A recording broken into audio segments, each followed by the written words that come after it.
Have you ever wondered why South Asian women develop prediabetes and diabetes at a younger age and at lower weights than other ethnic groups, even when doing everything right? Today, I'll explain exactly why that happens and what you can do about it. I'm Dr. Arti Thangudu. I'm an endocrinologist with over a decade of experience taking care of high-achieving women with prediabetes, diabetes, PCOS, thyroid disease, menopause, perimenopause, weight issues, and I've also seen these same issues in my own health and in my family. Everyone's doing everything right, but still the A1C is rising and metabolic disease is prevalent. That's why this is so personal for me. So in this video, we'll cover two big things. One, why South Asian women are more at risk, the factors you can control, and the things that you can't change. And then we'll talk about three things that you can do to reduce your metabolic risk. First of all, prediabetes in South Asians is due to many different factors. There are biological factors, genetic factors, environmental factors. And we South Asians, we have different body composition compared with other ethnic groups. Sadly, we have lower muscle mass, more visceral adiposity, that means fat around our abdominal organs and around our liver, which can worsen insulin resistance. And we also have lower adiponectin levels, which means less insulin sensitivity, more insulin resistance. Our pancreases are also different. South Asians often have reduced beta cell function. Beta cells are the cells that make insulin. So we have less beta cell function, less insulin production, and so we can't keep up with the demand as effectively as other ethnic groups. This combination of insulin resistance plus reduced insulin production increases prediabetes risk even at lower BMIs, lower weights, when you are lean or doing everything right. So the result, our bodies don't use or make insulin as efficiently, higher blood sugars, even at normal weight. So lifestyle does make a difference. I know a lot of us are doing our very best to live our healthiest lifestyle with diet and exercise, but a typical South Asian diet, especially Indian diets, are really high in refined carbohydrates and high in saturated fat, or at least they can be. Also, sadly, our ethnic group has the lowest physical activity of any ethnic group, and this can be even more common among women. So that's something that we really need to work on, even in our girls when they're young. There are also early life and intergenerational effects that can lead to a predisposition for prediabetes and diabetes.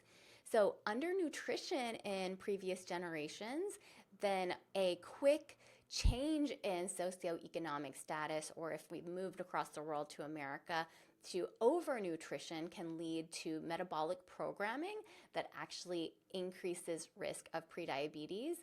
These rapid lifestyle and economic changes can add metabolic stress that can change our metabolism to predispose us to metabolic disease, diabetes, prediabetes. Studies like the MASALA study, which is a cute name, but it shows higher prediabetes and diabetes rates even after adjusting for BMI, age, and sex in South Asians. So if you've ever wondered why this happens despite eating healthy or staying fit, it's not your fault. Your biology, your history, your genetics, your family history, they all play a role. In my clinic, Complete Medicine, we help women just like you, high-achieving, motivated women who are doing all the right things, but who need a partner who truly understands both the science and the lived experience of South Asians to help them along the way. You don't have to go it alone. So you can click the link in the show notes to schedule with us, and we will make a personalized plan to help you feel your best, to reduce your long-term metabolic risk, and to really support you along the way. And so the second thing that I wanted to talk about are what are some actionable steps that we can take to reduce our risk, know our risk, live healthier. One, get screened. So An A1C, hemoglobin A1C, measures our average blood sugar over 3 months. Everyone should be getting a hemoglobin A1C at age 35. This recommendation changed just a couple of years ago. We used to recommend getting A1C a little bit older, but now we're seeing diabetes even in younger people and in younger populations. So certainly getting your A1C if you're 35 or older, or if you have other risk factors, is a really important thing to do. There are other tests like fasting glucose, fasting insulin, or oral glucose tolerance tests that can also be helpful in certain situations. So definitely talk to your doctor about that. Oral glucose tolerance tests can pick up impaired glucose tolerance, or when your body isn't using glucose correctly, even in cases where the A1C misses it. So in PCOS, for example, it's important to use that tool even if the A1C is normal. And I also recommend getting a lipid panel.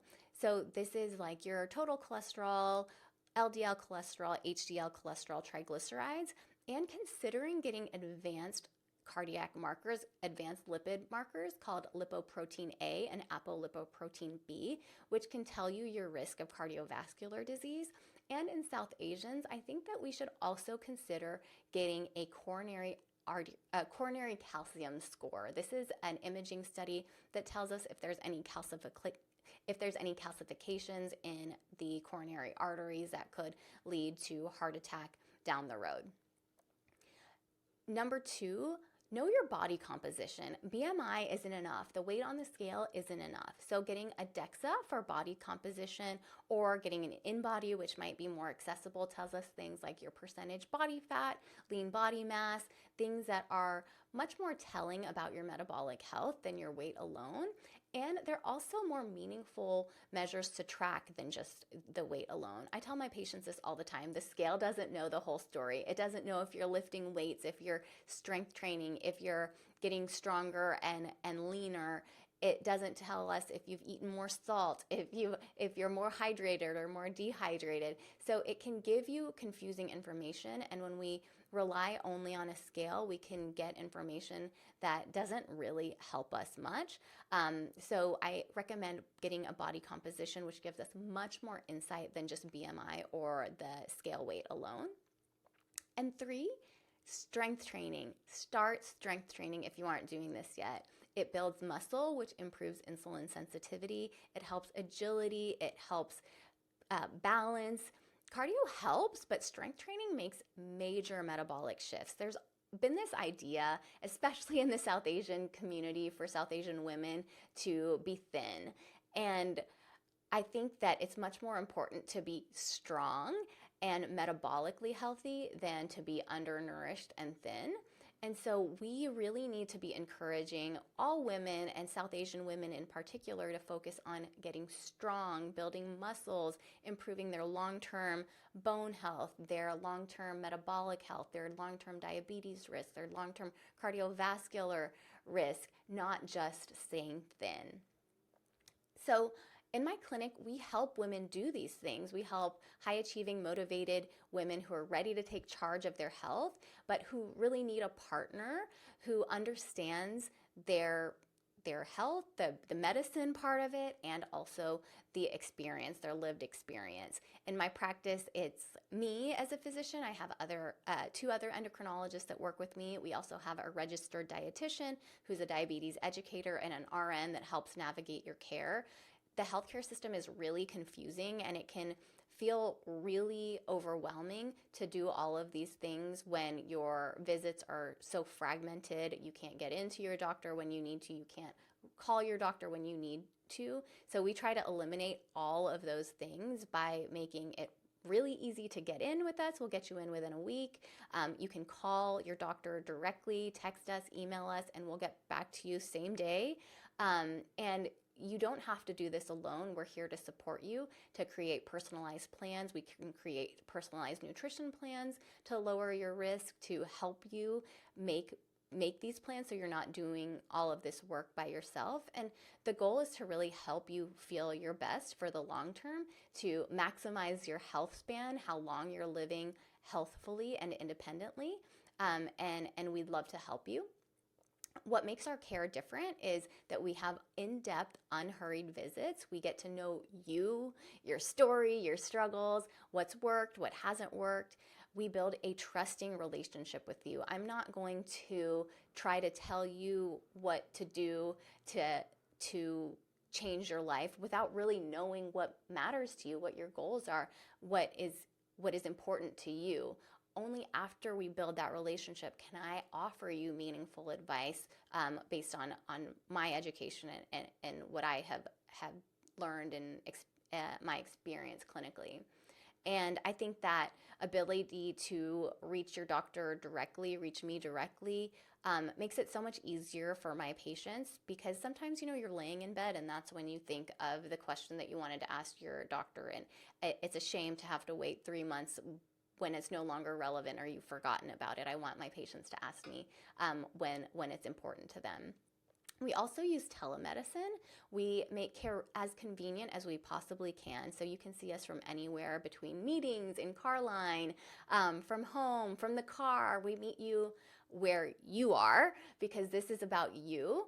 And we want to give you healthcare that fits your life. And like I mentioned, we have a comprehensive team. So you're not just getting a physician, you're getting a dietitian who's very experienced, very compassionate, has great bedside manner,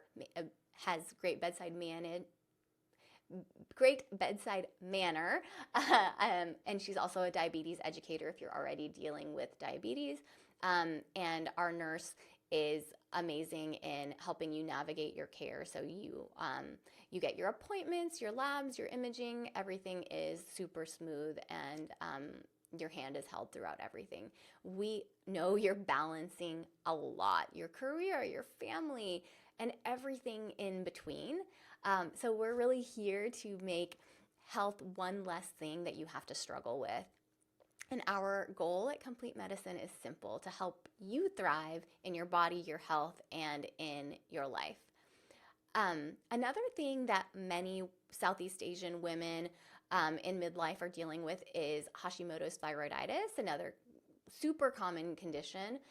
So if you're interested, check out my videos on Hashimoto's, and we would love it if you would subscribe, like, share this video so we can help more women reclaim their metabolic health and just educate as many people as we can. So together, let's change how we care for women's health.